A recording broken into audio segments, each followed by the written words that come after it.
வணக்கம் நண்பர்களே. இந்த திராவிடம்னாலே அது ஊழல், அது எல்லாமே இருக்கும். சொத்து அபகரிக்கிறது, நில அபகரிப்பு. அந்த வரிசையில் இப்போ அந்த கோவையில் கூடி எங்கேயோ போலீஸை தொலைச்சிரும், யூனிஃபார்ம் கழட்டுவேன்றாங்க. ஏன்? அவங்களுக்கு சங்கமெல்லாம் இல்லை. இப்போ இதே வேறு டிபார்ட்மெண்ட்டில் சொன்னால் சங்கம் கூடிடுவாங்க. இந்த திருட்டு கும்பல், திமுக திருட்டு கும்பல், ரவுடி கும்பல் அவங்க வேறு மாதிரி ஆயிரும் கதை. இந்த போலீஸு இப்போ தான் கையில் கட்டப்பட்டிருக்குன்னு சொன்னார்லே அண்ணாமலை, அதுதான். சாதாரண ஒரு நபர் ஒரு சிறுபான்மை சமுதாயத்தை சேர்ந்த நபர் இந்த மாதிரி மிரட்டுறார். ஏதோ ஒரு விஷயத்துக்கு தொலைச்சிருவேன், யூனிஃபார்ம் கழட்டுவேன்.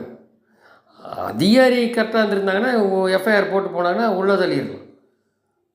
என்ன எங்கேயா மாற்றுவாங்க, அவ்வளோதானே. தடி எடுத்தவங்களும் தண்டைக்காரன்னா அப்புறம் அதிகாரி எதுக்கு? போலீஸ் அது பண்ண முடியாது.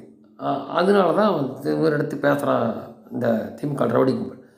மற்ற இடத்த வாழனா அவன் வேறு மாதிரி டீல் ஆகிரும். ஒன்று, இப்போ பாருங்கள், நாமக்கல்லில் விசைத்தறி தொழில் ஈடுபட்டு ஏழை மக்கள் வறுமையை பயன்படுத்தி திமுக நிர்வாகி திராவிட ஆனந்தனா திருடணும் நபர் மூலம் கிட்னி திருட்டு நாட்டை அதிர வைத்துள்ளதுங்கிறோம்.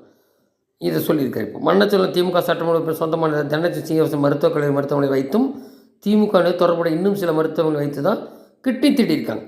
இது குறித்து செய்திகள் வெளிவந்து 5 நாட்கள் ஆகியும் கிட்னி திருட்டில் புரோக்கராக செயல்பட்ட இந்த திராவிட ஆனந்தன் இது கைது செய்யலை. என்ன, வருவாய் காவல்துறை கூறி வருகையில் அந்த நபர் அவர் வீட்டருகே இருசக்கர சுற்றி திரியும் சிசிடிவி காட்சியில் இருக்குது. ஸோ பாலியல் குற்றம், கொலை, கொள்ளை எல்லாம் என்னென்ன இருக்கோ எல்லாம் நடக்குது. இதில் கிட்னி திருட்டு வேறு, கள்ளச்சாராயம் மாதிரி.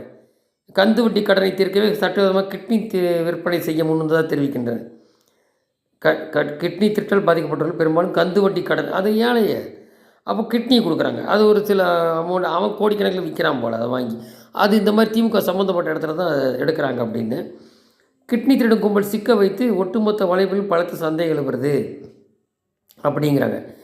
உடனடியாக சிறப்புலகம் எங்கே புலனாய்வு வைக்கிறது, வேறு ஆட்சி வந்தால் தான் போக முடியும்.